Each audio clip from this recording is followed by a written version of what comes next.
বাবার বয়স 60 বছর এখন চলতেছে। আমার বাবা এখনো ইনকাম করে, কষ্ট করে। আমার বাবা কত কষ্ট করে। আমার বাবা গাড়ি চালায় এখনো। এই 60 বছর বয়সে আমার বাবা গাড়ি চালিয়ে সংসার চালায় এখনো। কেন জানেন?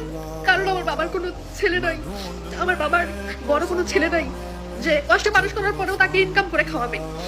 একজন ছেলের মা কষ্ট করে কিন্তু এককালে এসে সুখ পায়, কিন্তু যার ঘরে যুবক কোনো ছেলে নাই, যার ঘরে বড় কোনো ছেলে নাই, 2-3টা মেয়ে আছে, কষ্ট করে বড় করে খাওয়ায় পড়ায় 20 বছর পর্যন্ত, পরে আরেক ঘরে বিয়ে দেয়, তারা কি পায়? তারা কিচ্ছু পায় না। হ্যাঁ, তাদেরকে সারা জীবন যতদিন বাঁচবে ততদিন কষ্ট করে ইনকাম করে খেয়ে যেতে হবে। শুধুমাত্র ছেলের মারাই ছেলেদেরকে কষ্ট করে বড় করে, 24 ঘন্টায় কয় ছেলেকে কষ্ট করে বিয়ে বড় করছে, ছেলেকে কষ্ট করে বড় করছে, বিদেশ পাঠাইছে। কেন পাঠাইছে? কেন কষ্ট করে বড় করছে? আশা ছিল ছেলে একদিন ইনকাম করে খাওয়াবে। কিন্তু মেয়ের বাবা মারা কোনো আশা করে যে মেয়ে একদিন খাওয়াবে? আশা করে না।